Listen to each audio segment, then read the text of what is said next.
मैं सर्वशक्तिमान पिता परमेश्वर का धन्यवाद करता हूँ। आज की सुबह, आज की घड़ी हम फिर से प्रभु यीशु मसीह के अनुग्रह और उसकी वायदों के अनुसार आज के दिनों को हमने देखा है। और रात्रि में हम सभी को, तमाम भक्तों को प्रभु यीशु मसीह संभाले। ये परमेश्वर की अनुग्रह है, परमेश्वर की दया है कि आज की सुबह हम फिर से परमेश्वर के जीवित कलामों से बातचीत करने के लिए उपस्थित हो चुके हैं। और निश्चय आज की सुबह भी परमेश्वर पिता आपसे बातचीत करेंगे।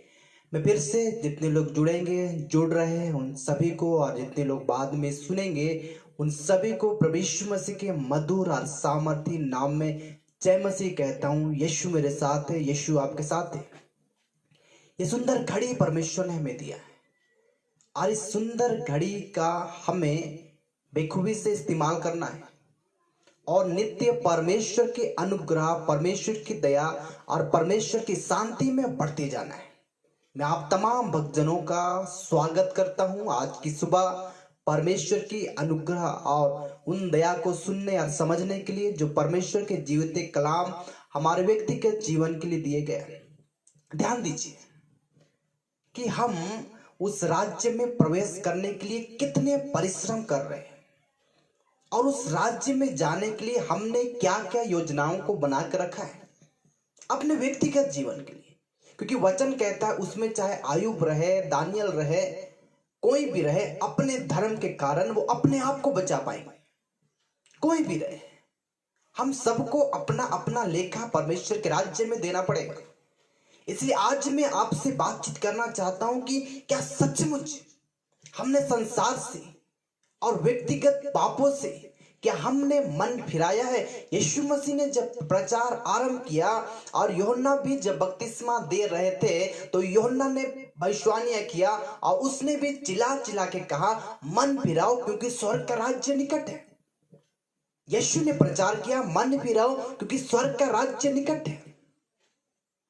क्या सचमुच हम इस संसार से और इस संसार की वस्तुओं से मन फिराए हैं कि आज भी हमारा मन संसार में लगा रहता है।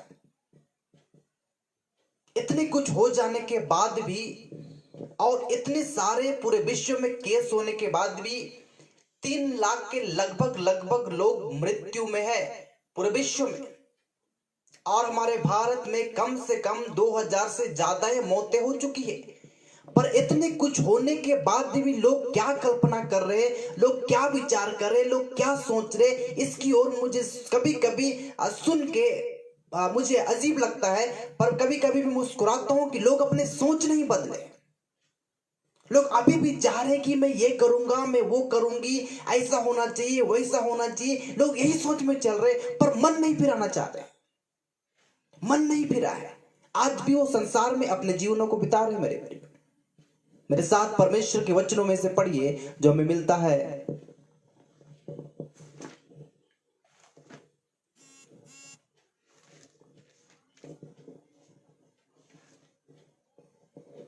फिलिपियों की पुस्तक अध्याय 3 पद संख्या 8 से पढ़ेंगे। फिलिपियों की पुस्तक अध्याय 3 पद संख्या 8 से, वरन में अपने प्रभु यीशु मसीह की पहचान की उत्तमता के कारण सब बातों को हानि समझता हूं, जिसके कारण मैंने सब वस्तु की हानि उठाई उन्हें कूड़ा समझता हूं, जिससे मैं मसीह को प्राप्त करूं। ध्यान दीजिए, आज भी लोग संसार की बातों को सोच रहे हैं, अभी तक उनका मन नहीं फिरा है मेरे प्रिय। आज भी मोबाइल उनके हाथों से नहीं छूटा है। मैं एक व्यक्ति को जानता हूं जो परमेश्वर को जानते हैं पर आज वो प्रभु में ठीक से नहीं है। मैं उनसे बातचीत किया कि आप अपने दिनचर्या में क्या करते हैं। वो बोलते हैं कि मैं ज्यादा सोता हूं। ठीक है, उसके बाद आप रात्रि में क्या करते हैं? तो मुझे पता चला वो पबजी गेम खेलते हैं। देखिए, ध्यान दीजिए, हम परमेश्वर को जानने वाले अभी तक उस मोबाइल से नहीं निकले, उस गेम से नहीं निकले, उस पबजी से नहीं निकले, आज भी मोबाइल में गंदी चीजें देखने से नहीं निकले। ध्यान दीजिए, अगर ये चीज अभी भी हमारे व्यक्तिगत जीवन में बनी हुई है तो हम कैसे परमेश्वर के राज्य में प्रवेश करेंगे? ध्यान दीजिए, ना हमारा मोबाइल छूटा है, हमारा मन, इसी लिखा हुआ कि मन फिराओ क्योंकि स्वर्ग का राज्य निकट है। आज भी हमारा मन उसी में, बहुतों का पबजी गेम में विश्वासियों का, और बहुतों का टिकटॉक जो भी चला हुआ है उसमें लोग का मन लगा हुआ है, और उसमें काफी समय लोग देते हैं। ध्यान दीजिए, हम क्या अंतिम दिनों में तैयारियां कर रहे हैं। संसार के लोग जो करते थे और जो पहले होता था, ऐसे ही तो आज भी लोग कर रहे हैं। हम अंतिम दिनों के लिए क्या तैयारी कर रहे हैं, प्रभु यीशु मसीह के आगमन के लिए क्या तैयारी कर रहे हैं। पीने वाले पी रहे, लड़ने वाले लड़ रहे, झगड़ने वाले झगड़ रहे, आज जिनको घर बनाना है वो घर बनाने की कल्पनाएं कर रहे हैं, और जिनको विवाह करना है वो विवाह के लिए योजनाएं बना रहे हैं। उससे परे अगर हमने कुछ सोचा है तो ये ध्यान दीजिए। आज की सुबह में आपसे बातचीत करना चाहता हूं कि लोग मन नहीं फिरा है, संसार से मन नहीं फिरा है। उनका टीवी में, मोबाइल में, टिकटॉक में, पबजी गेम में और भिन्न भिन्न चीजों में आज भी उनका मन गड़ा हुआ है। संसार में आज भी मन गड़ा हुआ है। आपके अलमारी में जो महंगे महंगे वस्त्र है, आप उसे पहन के कहां जाइएगा बताइए ना। जो कीमती कीमती हीरा और सोने और चांदी के जेवरात अपने अलमारी में पड़े हुए, उसको पहन के लोग कहां जाएंगे। ये सुंदर सृष्टि को देखना चाहते हैं और लंबी लंबी टूर जाना चाहते हैं और घूमना चाहते हैं, कहां जा पाइएगा बताइए ना। ना महंगे वस्त्र इन दिनों में पहन सकते हैं, ना उस ज्वेलरी को पहन सकते हैं, वो आभूषण को पहन सकते हैं जो हमने बड़ी दामों से खरीदा। कुछ भी तो नहीं कर पा रहे हैं। पर इतने में भी अगर विश्वासियों को समझ में ना आए और कलीसिया और प्रभु के राज्य के लिए तैयार ना हो, तो मैं इससे ज्यादा मैं कुछ कह नहीं सकता हूं। आज भी उनका मोबाइल में, आज भी उसका टिकटॉक में, आज भी यूट्यूब में, आज भी गूगल में लोग समय बिता रहे हैं। एक समय ऐसा आएगा जब आपका नेट नहीं चलेगा और वो सबसे धन्य दिन होगा।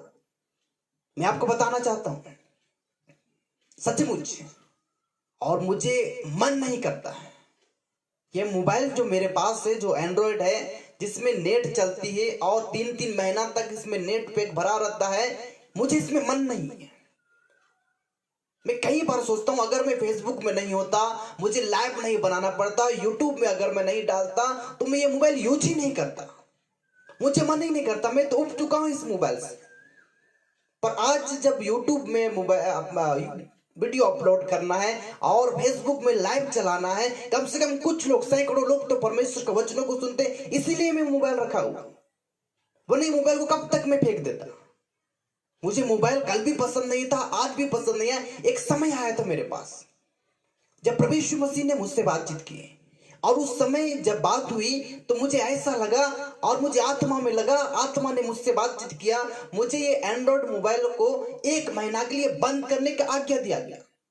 मैं बोला ठीक है प्रभु, मैं क्या करूंगा। एक सिंपल सेट में 1200 का मैं खरीदा और एंड्रॉयड मोबाइल को मैंने बंद कर दिया 1 महीना के लिए। उस 1 महीना में जो आत्मिक बातों को और जिस बातों को परमेश्वर बोलना और सिखाना चाहते, वो कई उच्च बात परमेश्वर आपके जीवन से करना चाहता है।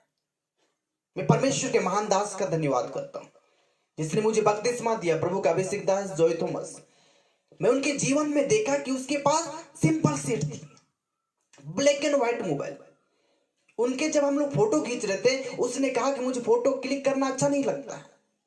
क्या सादगी से वो अपने जीवन जी रहे, मगर उनसे उनके जीवन में अभिषेक कम नहीं हुआ, सामर्थ कम नहीं हुई।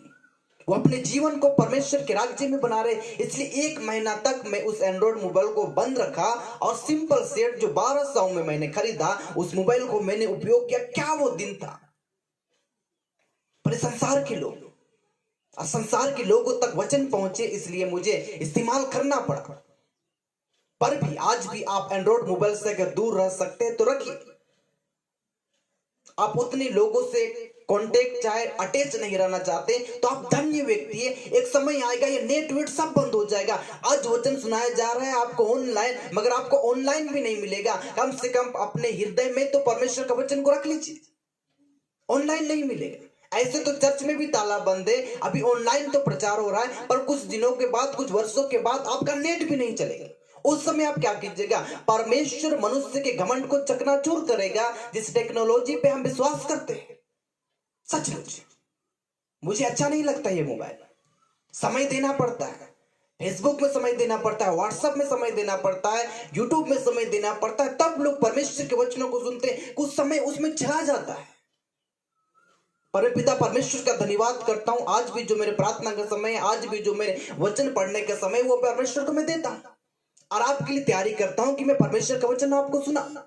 आज भी क्या मोबाइल से हमारा जीवन अलग हुआ है, टीवी से अलग हुआ है। आज भी अपने आप को विश्वासी कहने वाले उनके मोबाइल में अगर आप देखिएगा तो संसारिक गीत पड़े हुए, बॉलीवुड का, हॉलीवुड का, हमारे झारखंड के कई गीत उनके मोबाइल में भरी हुई, वीडियो भरी हुई, फिल्म में भरी हुई है। क्या सचमुच आप तैयारियां कर रहे हैं? नहीं, आप अपने आप को धोखा दे रहे हैं। आज जिस परमेश्वर ने आपको बनाया उसे भी आप धोखा दे रहे हैं। इतना सुनने के बाद भी कि गर्लफ्रेंड रखना और बॉयफ्रेंड रखना और रात को नॉनवेज बातें करना, गंदी बातें करना गलत है, पर भी तो ब्रेकअप नहीं हुई है ना। एक लड़की के कारण सब चीज समाप्त हो जाएगा, एक लड़के के कारण सब चीज समाप्त हो जाएगा। प्रभु के दास जो जिनके साथ में बढ़ा और छोटे से जब मैं बढ़ा, जब मैं प्रभु यीशु मसीह के वचनों को सीख रहा था, समझ रहा था, तो उस दास के साथ में चल रहा था, उस दास के साथ चल रहा था। तो मैं बहुत छोटा था उस समय, और उस समय प्रभु के दास साजी एम थॉमस केरल से, और अभी वो झारखंड में सेवा करते हैं। तो उसने एक बात मुझसे कहा था कि जब तुम्हारा विवाह होना तो तुम एक उद्धार पाई हुई लड़की से विवाह करना। तो मुझे समझ में नहीं आता, अब समझ में आता है। क्यों अपने जीवन को नरक के रास्तों में क्यों ले जा रहे हैं? वो लड़की अगर उद्धार पाई हुई नहीं है, वो लड़का अगर उद्धार पाया हुआ नहीं है, आप क्यों अपने शरीर की ओर ध्यान दे रहे हैं? आत्मिक बातों की ओर ध्यान दीजिए ना। आपकी पत्नी, आपका पति आपके साथ कितने वर्ष तक रह सकते हैं इस पृथ्वी में? स्वर्ग में तो सब कुछ बदल जाएगा और सबको अलग अलग लेखा देना पड़ेगा। संसार में कुछ दिन उनके साथ रह सकते हैं, उसके बाद तो सब कुछ समाप्त हो जाएगा। ध्यान दीजिए, मन नहीं फिराए, लोग मन नहीं फिराए टीवियों से, मोबाइल से। ये पबजी जो गेम है ना, कितने विश्वासी को नरक के बना दिए। ये पबजी गेम जो चलता है, टीवी, मोबाइल और आपके टिकटॉक और ये पबजी गेम और बहुत सारे चीज आज संसार में यूथों को भरमा कर रखे। यूथों को बाइबल पढ़ने और प्रार्थना में मन नहीं लगता, उन्हें गेम की ओर ध्यान होता है, संसार में ध्यान होता है। आज यही लोग, संसार के लोग कह रहे क्या सचमुच हम आत्मिक है और आत्मिक बातों में बढ़ पा रहे? अगर वो लड़की आपके लिए आत्मिक रीति से बढ़ने के लिए ठोकर कारण है, तो लड़की को आपको कब का छोड़ देना चाहिए, उस लड़की को कब का छोड़ देना चाहिए, पर आपने नहीं छोड़ा। ब्रेकअप तो हुई नहीं ना, हम तो मात्र परमेश्वर के वचन को सुन रहे और कानों से निकाल दे रहे, अभी तो आज्ञाकारी हुए नहीं ना। अपने माता पिता से आज भी तो लड़ाई करते हैं, अपने परिवार से, अपने बड़ों से आज भी तो जबान लड़ाते हैं, कुछ भी तो परिवर्तन हुए ही नहीं। खाली हम प्रार्थना करते हैं, खाली हम बाइबल पढ़ते हैं, मगर मन फिराना नहीं चाहते। क्या हम परमेश्वर को धोखा दे रहे या स्वयं अपने आप को धोखा दे रहे? कुछ भी बदला है तो बता दीजिए, कुछ भी बदला है तो बता दीजिए। पर बदले हैं वो धन्य लोग हैं, पर जो नहीं बदले उनके लिए तो मैं प्रचार करूंगा। क्या आज्ञाकारी हुए? क्या परमेश्वर के दासों का आज्ञाकारी है? क्या अपने बड़ों का आज्ञाकारी है कि आज भी अपने बड़े को जबान से हम जवाब देते हैं? कुछ भी नहीं बदला, ना माँ बाप से लड़ना बदला है, ना ब्रेकअप हुई है, ना शराब छूटी है, ना बेविचार की गंदी आत्मा गई है, ना झूठ बोलना छूटा है, ना चोरी करना छूटा है। कुछ तो बदला ही नहीं है। और पौलुस कुछ अलग ही बात को कहते हैं, और पौलुस कहते हैं, वरन में अपने प्रभु यीशु मसीह की पहचान की उत्तमता के कारण सब बातों की हानि समझता हूं, जिसके कारण मैंने सब वस्तु की हानि उठाई, उन्हें कूड़ा समझता हूं, जिससे मैं मसीह को प्राप्त करूं। वो हानि समझ रहा है, वो कूड़ा समझ रहा है। यीशु मसीह की पहचान की उत्तमता को प्राप्त करने, यीशु मसीह की उत्तमता को प्राप्त करने के लिए आपको संसार की बातों को हानि समझना पड़ेगा, कूड़ा समझना पड़ेगा, अपने मन को फिराना पड़ेगा, तब तो हम परमेश्वर के राज्य में प्रवेश करेंगे ना मेरे प्रियो। कुछ तो बदलने की कोशिश कीजिए। आपको क्या लगता है उस लड़की से आप बड़ा खुश रहिएगा, उस लड़के से बड़ा खुश रहिएगा जिसको परमेश्वर ने चुना ही नहीं है, जिसको आपने चुना है। हमने मन नहीं फिराया है। नीचे में कहते हैं, पढ़ते हैं हम, और उसमें पाया जाऊं, ना कि अपनी उस धार्मिकता के साथ जो व्यवस्था से है, वरन उस धार्मिकता के साथ जो मसीह पर विश्वास करने के कारण और परमेश्वर की ओर से विश्वास करने पर मिली है। परमेश्वर पे विश्वास करने के कारण हम परमेश्वर की उत्तमता को प्राप्त करने के बारे में बातचीत किया जा रहा है। ये परमेश्वर को विश्वास करने के द्वारा हुआ है, पर मन फिराना ये भी तो महत्वपूर्ण है। हमारे व्यक्तिगत जीवन के लिए। और पढ़ते हैं, ताकि मैं उसको और उसके मृत्यु जय की सामर्थ को और उसके साथ दुखों में भागी होने के मर्म को जानूं और उसकी मृत्यु की समानता को प्राप्त करूं, कि मैं किसी रीति से मरे हुए में से जी उठने के पद तक पहुंचूं। ध्यान दीजिए, पौलुस कूड़ा समझ रहा है, पौलुस हानि समझ रहा है, ये व्यवस्था के द्वारा नहीं, पर बाइबल साफ साफ कहता है उस और मैं उसमें पाऊं ना कि उस धार्मिकता के द्वारा जो व्यवस्था से, वरन धार्मिकता के साथ जो मसीह पर विश्वास करने के कारण है और परमेश्वर की ओर से विश्वास करने से मिली है, परमेश्वर से विश्वास करने से मिली है। धार्मिकता जरूर है, पर परमेश्वर पे जब हम विश्वास किए और अपने मन को फिराने का कोशिश किए और मनों को फिराए, हम परमेश्वर की उत्तमता को प्राप्त करने वाले व्यक्ति बनना चाहिए और सबको कूड़ा और हानि समझना चाहिए जो हमारे लिए ठोकर का कारण है। इसलिए हम पढ़ पाते, हर एक रोकने वाली वस्तु और उलझाने वाले पाप को दूर करके उस दौड़ में दौड़ना है जिस दौड़ के लिए हम आज निकले हैं। और वचन कहता है, ताकि मैं उसको और उसके मृत्यु जय की सामर्थ और उसके दुखों में भागी होने के मर्म को जानूं और उसकी मृत्यु की समानता को प्राप्त करूं, कि मैं किसी रीति से मरे हुए में से जी उठने के पद तक पहुंचूं। बाइबल कह रहा है कि इसकी मृत्यु जय की सामर्थ को, मृत्यु जय की सामर्थ यीशु ने कहा है, मृत्यु कहां गई तुम्हारी डंक, इस सामर्थ के बारे में पौलुस फिलिप्पी की मंडली को कह रहा है और कह रहा है किसी प्रकार हम उस पद तक पहुंचे, जी उठने के पद तक पहुंचे, उसके मृत्यु और उसके दुख के मर्म को मैं भी जानूं, उसके दुख उसके मर्म को भी तो जानने की कोशिश कीजिए। आज उसके दुख और उसके मर्म को हम नहीं जान रहे और यही कारण है हम पापों से नहीं निकल पा रहे। अगर उसके दुख को समझते ना तो संसार की सब चीज हमें कूड़े लगती, पर इसलिए संसार की चीजें कूड़े नहीं लग रही है क्योंकि उसके मृत्यु के और उसके दुख के मर्म को हम नहीं जान पा रहे। पौलुस कहता है कि किसी प्रकार उसके जी उठने तक पद तक में पहुंच जाऊं, उसके मृत्यु जय में सामर्थ को मैं समझ सकूं, सामर्थ को ले सकूं। मैं कूड़ा समझता हूं, हानि सकता हूं, और मैं यीशु मसीह को प्राप्त करना चाहता हूं, उसके उत्तमता को प्राप्त करना चाहता हूं। क्या मोबाइल से, क्या टीवी से, क्या व्यक्तिगत जीवन से, क्या सांसारिक बातों से, जिस प्रकार संसार के लोग कहते हैं उस प्रकार से क्या हमारा जीवन बदला है? क्या हमने मन फिराया है? क्या हम अपने माता पिता के आज्ञाकारी है कि अपने बड़ों को हम जवाब देते? अगर कोई भी चीज से हमने मन फिराया तो आपसे धन्य व्यक्ति संसार में कोई नहीं। प्रार्थना सब करते, बाइबल सब पढ़ते, प्रचार सब करते, पर मन फिराना सबसे बड़ी बात है। और यीशु मसीह ने कहा मन फिराओ क्योंकि स्वर्ग का राज्य निकट है। ध्यान दीजिए, किसी प्रकार में उसके जी उठने के पद तक में पहुंच जाऊं। हमें जी उठने के पद तक पहुंचना है मेरे पर। ध्यान दीजिए, परमेश्वर चाहता है कि हम मन फिरा उस सांसारिक बातों से, सांसारिक चीजों से जो यूट्यूब के द्वारा और गूगल में सर्च करने के द्वारा, उसके बाद पबजी गेम खेलने के द्वारा और टिकटॉक बनाने के द्वारा आज भी हमारा मन उस संसार में और हॉलीवुड में आज भी फंसा हुआ है। उससे हम नहीं निकले, मोबाइल से नहीं निकल पाए, संसारिकता से नहीं निकल पाए, परमेश्वर की आज्ञाओं का उल्लंघन करते हमने मन नहीं फिराया है। अगर हम मन नहीं फिराएंगे तो उसके जी उठने के पद तक हम कैसे पहुंचेंगे? मेरे भाई, हानि समझना होगा, कूड़ा समझना होगा। जो चीज संसार में है, चाहे वो मनुष्य चाहे वस्तु, आपके आत्मिक बातों में रुकावट खेत कर रही है, उस रुकावट को उखाड़ के फेंक दीजिए और आप आत्मिक रीति से बढ़ने का कोशिश कीजिए। मृत्यु जय में सामर्थ को लेने का कोशिश कीजिए, तब हम मन फिराएंगे और परमेश्वर के राज्य में एक दिन प्रवेश करेंगे।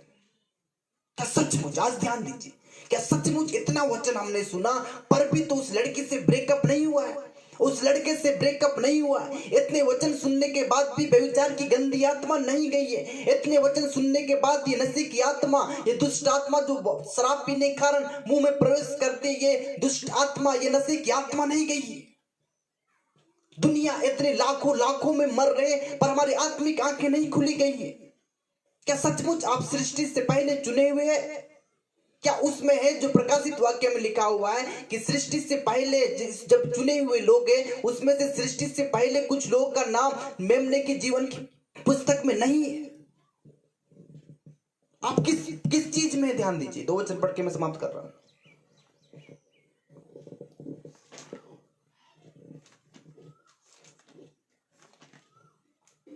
इफिसियों की पुस्तक अध्याय 1 पद संख्या 4। इफिसी 1 पद संख्या 4। जैसा उसने हमें जगत की उत्पत्ति से पहले चुन लिया है कि हम उसके निकट प्रेम में पवित्र और निर्दोष हो। ध्यान दीजिए, वो उत्पत्ति से पहले हमें जरूर चुना है, पर आपको क्या करना है? पवित्र और निर्दोष भी होना है। साफ साफ लिखा हुआ है परमेश्वर के वचन में। आप ध्यान दीजिए, सचमुच क्या आप चुने हुए? जैसा हम उसने हमें जगत की उत्पत्ति में पहले से चुन लिया है कि हम उसके निकट प्रेम में पवित्र और निर्दोष हो। जब उससे हम प्रेम करते हैं तो आपको पवित्र और निर्दोष होने के बारे में भी ख्याल होगा, क्योंकि जिससे हम प्रेम करते हैं वो पवित्र है। इसलिए जब तुम्हारा बुलाने वाला पवित्र है, तुम्हें भी पवित्र होना पड़ेगा। इसलिए वचन साफ साफ कहता है कि जिसने हमें उत्पत्ति से, जगत की उत्पत्ति से पहले चुन लिया है, हम उसके प्रेम के निकट प्रेम और निर्दोष हो। अगर आप चुने हुए तो आप प्रेमी व्यक्ति रहिएगा, आप निर्दोष व्यक्ति रहेगा और पवित्र व्यक्ति रहिएगा। अगर आप चुने हुए नहीं है तो आप उत्पत्ति से ही चुने हुए नहीं है। मेरे साथ पढ़िए प्रकाशित वाक्य, प्रकाशित वाक्य अध्याय 17 और पद संख्या 8। जो पशु तूने देखा वह पहले तो था पर अब नहीं है, और अथाह कुंड से निकालकर विनाश में पड़ेगा। और पृथ्वी के रहने वाले जिनके नाम जगत की उत्पत्ति के समय से जीवन की पुस्तक में लिखी नहीं गए, इस पशु की यह दशा देखकर कि पहले था और अब नहीं है और फिर आ जाएगा, अचंभा करेंगे।